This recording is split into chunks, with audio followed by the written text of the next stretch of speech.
En este video les explicaré cómo hacer oraciones negativas y preguntas utilizando el Simple Present.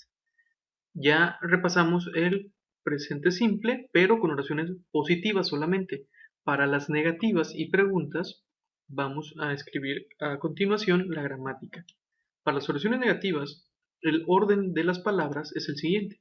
Primero escribimos el noun y depende del noun, depende de quién estemos hablando, utilizaremos el verbo auxiliar do o el verbo auxiliar dos. Depende de quién sea el noun.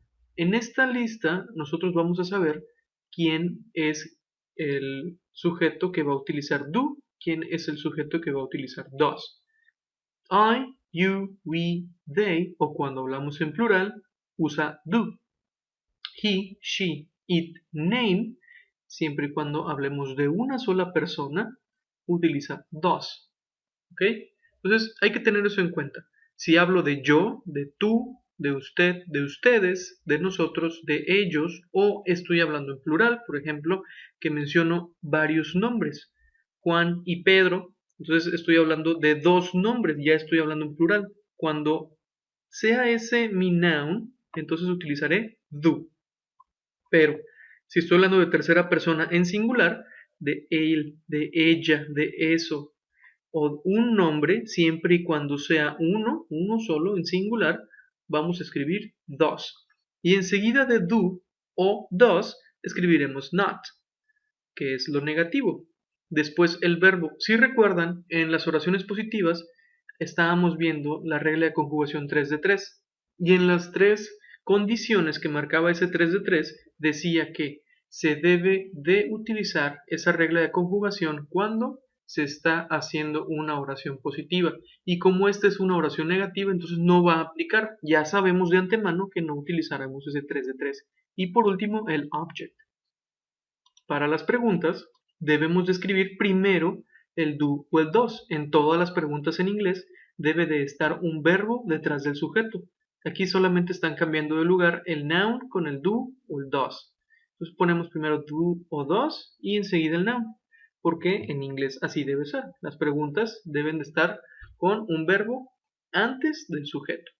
Después el verbo, estamos en presente simple, pero es una pregunta, no es una oración positiva. Entonces el verbo lo dejamos igual y terminamos con el object. En las oraciones negativas y preguntas no se conjuga el verbo principal de la oración. Para escribir una oración negativa o pregunta se utiliza el verbo auxiliar dependiendo del sujeto de la oración. Muy bien, entonces yo voy a hacer 3 ejemplos y ustedes harán los restantes. Aquí está my aunt, es una oración negativa, travel. Entonces estamos hablando de my aunt. My aunt significa mi tía. Travel, viajar. A lot, mucho. Vamos a decir que mi tía no viaja mucho. Entonces voy a ir a ver cómo voy a estructurar la oración. Mi tía, y me falta el do, el does, el not, que le voy a hacer el verbo. Por último, el object. Entonces mi tía será un I, será yo. Mi tía será tú. Mi tía será nosotros. Mi tía será ellos. No. Mi tía será él. No. Mi tía será ella. Sí. Entonces, aplica el does. Vamos a utilizar does y not. O doesn't, que es la contracción. Y el verbo pasa igual. Travel. No le estamos haciendo nada al verbo. Carlos and you not buy tacos at the cafeteria. Carlos y tú no compran tacos en la cafetería. Aquí estamos mencionando un nombre, Carlos, and you, y tú. Entonces, vamos a checar qué vamos a hacer. Cuando mencionamos un nombre es dos, pero siempre y cuando sea singular. Aquí estoy hablando de Carlos y tú, estoy hablando de dos personas, entonces no aplica el dos. Cuando hablo en plural, debo usar do. Carlos and you don't buy tacos at the cafeteria.